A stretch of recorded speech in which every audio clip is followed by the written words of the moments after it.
সমুদ্রের ফিল নিতে হুটহাট প্ল্যান করে চলে আসলাম লো বাজেটের কক্সবাজার মাওয়াতে। রাত 8টার দিকে ড্রাইভার আঙ্কেলকে কল দিয়ে গাড়ি নিয়ে আসতে বলি। বাসার নিচে গিয়ে দেখি আমার এক সাবস্ক্রাইবারের সাথে দেখা হয়ে যায়। তার সাথে আমি একটা সেলফি তুলে নেই। By the way guys, it's me Ayan, welcome to my another video. আজকে সারাদিন বৃষ্টি ছিল, রাতেও গুড়ি গুড়ি বৃষ্টি পড়ছিল।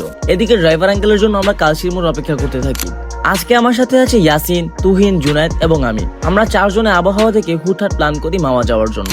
অবশেষে ড্রাইভার আঙ্কেল কিছুক্ষণের মধ্যে এসে হাজির। আমরা গাড়িতে উঠে পড়ি, কিন্তু জুনায়েদ ড্রাইভিং শিখে থাকার কারণে আমরা একবারের জায়গায় কয়েকবারই দোয়া পড়ে নেই। ঢাকার মধ্যে মোটামুটি ভালোই জ্যাম ছিল, কিন্তু আলহামদুলিল্লাহ রাত 10:30টার মধ্যে আমরা মাওয়াতে পৌঁছাই। আমরা সোজা ইলিশ ভোজন রেস্টুরেন্টে চলে যাই, কারণ এখানে আমরা মোটামুটি অন্য রেস্টুরেন্ট থেকে রিজনেবল প্রাইসে পাই। আর আমরা মাওয়াতে আসলেই এই ইলিশ ভোজনেই যাই। আমাদেরকে মাছ দেখানো শুরু করে, ছোট বড়।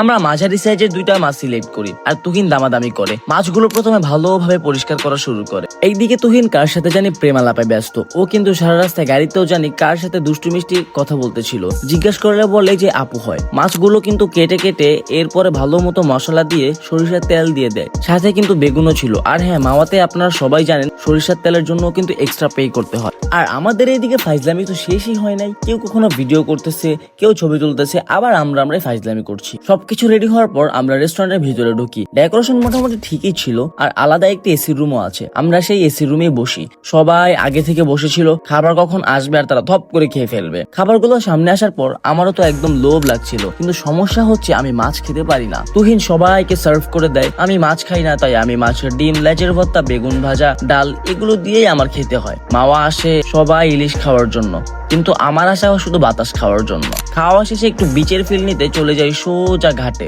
ঘাটে এত বাতাস ছিল আর পানির শব্দ, কি যে এক শান্তি বলে বুঝাতে পারবো না। আবার কখনো কখনো চাঁদের সাথেও মজা নিচ্ছিলাম। এইরকম মোমেন্টে চা হলে তো বেশ জমে যায়, কিন্তু চায়ের স্বাদ এতটাই বাজে ছিল যে আমরা পানি আর চায়ের মধ্যে পার্থক্য করতে পারছিলাম না। পরে ফেলে দিতে হয়। রাত অলমোস্ট 1টা বাজে, তাই চিন্তা করি আমরা ব্যাক করার সময় আমরা অনেক বেশি মজা করতে থাকি। সবাই গানে তাল মিলিয়ে গান গাচ্ছিলাম। বাসায় ফিরতে রাত 3টা বাজে। এইভাবেই আমাদের আজকের দিনটা শেষ হয়। দেখা হবে পরের ভিডিওতে।